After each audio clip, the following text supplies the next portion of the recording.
he ends up 22 for 35. And there were moments in this game because the Raiders could not stop the run.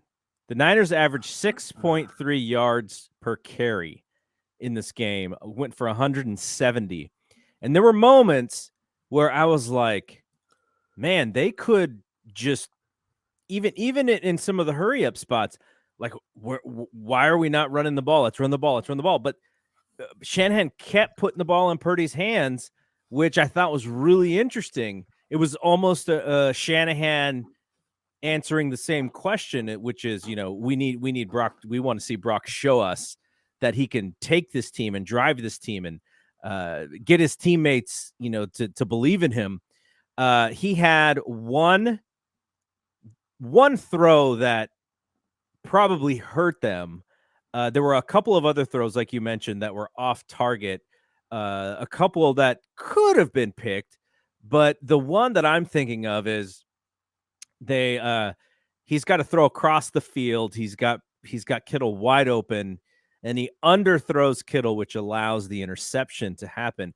And this is the criticism for Brock coming out of college, is he can't make certain throws that some of the bigger armed QBs can make.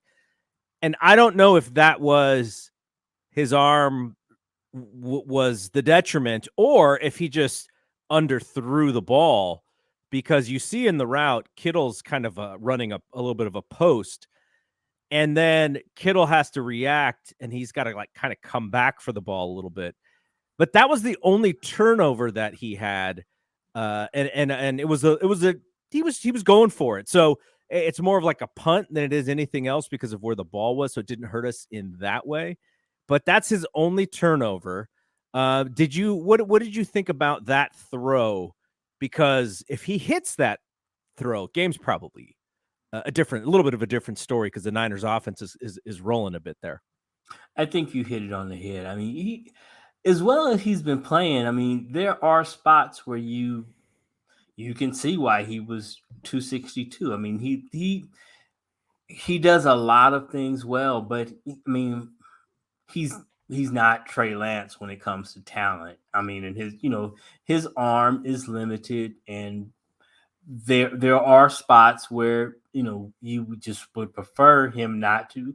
He does a very good job of playing to his strengths and not putting himself in situations where he's doing things that he can't do. He seems to be really self-aware and knows where his strengths lie and where his weaknesses lie. And I think that was just that was stretching the boundaries of his talent. Because like you say, that was a kill shot. And if he makes that throw, the ball game is probably over. But yeah, he and what did you think about that last throw to Ayuk? I think he got away with one there that could have been disastrous. Yeah, that there was it was pretty clear that it was another kill shot throw, right? They were trying to end the game by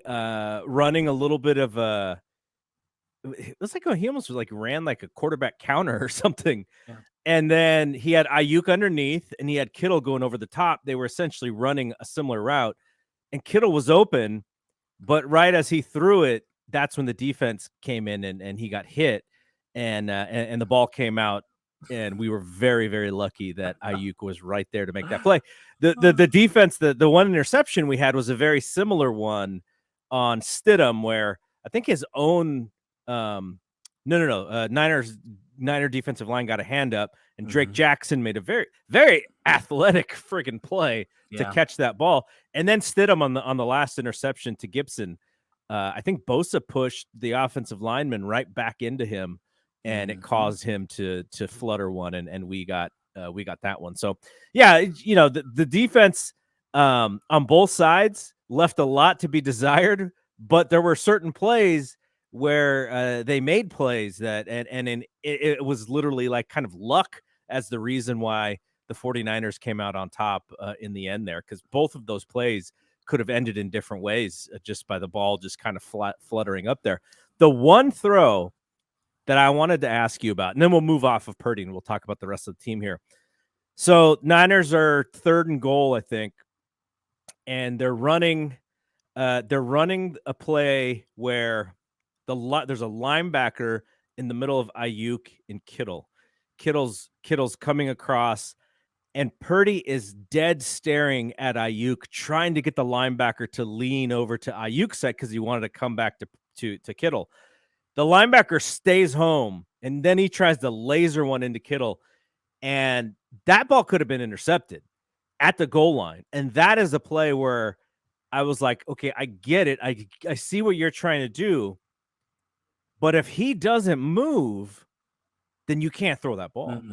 And he didn't move. And he kind of suckered Purdy into making that throw. And that was another one where we kind of got lucky at getting out of dodge there and not getting the interception. That's one of the ones that I counted as a turnover worthy throw. That should have been a pick. I mean, you like you say, you can't throw that ball. You just can't do it. So yeah, but again, he's a work in progress. He's not a complete. So that's something he should be able to learn from. But every week, I mean, he seems to get a little better. So yeah, I'm glad we got out of here because I didn't want to have to hear the Raider fans.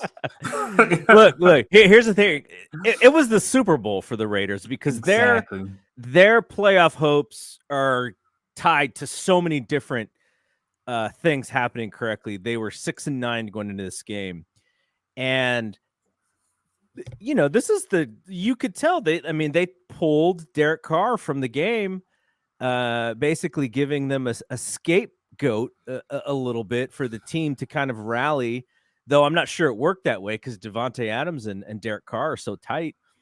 And Derek Carr was like, no, I'm not being the scapegoat here. Like, what are you guys doing? I'm not even showing up to this game. So that there was some early momentum, and then the Niners did the stupid onside kick to start the game, like just kind of goofing off a little bit. But there was some opportunity for the Raiders because they're at home.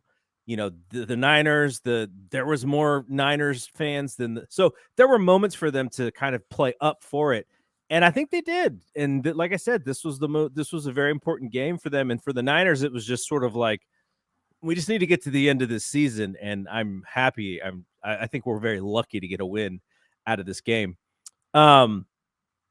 Shanahan early in the week said that, this was really the first week in which Brock was able to let the ball fly in practice again. And I started to wonder in the fourth quarter if he was kind of a little too hyped because there were some short plays that he was lasering them in and guys were dropping. Kittle dropped one. I think another one. Did one go through Ayuk? But there was a couple where it's like, you don't. If he just puts a little bit more finesse into that ball, they're getting. But at the end of the day, it didn't hurt them because he would just come right back and make a good throw. So I think some of it may have been he's a little juiced. He's finally kind of feeling good, and he's letting that ball fly. And they can kind of pull back and go, okay, like on this pass, maybe you make it a little bit more catchable because George is not that far away from you. So ultimately, they come out of it without any, win is a win. And I'm sure while Shanahan probably doesn't like the result, he probably loves the idea that there's a lot of tape to watch and a lot of things to learn from to hammer these guys with the idea of like, hey, this thing is not over. Like we still got to get better.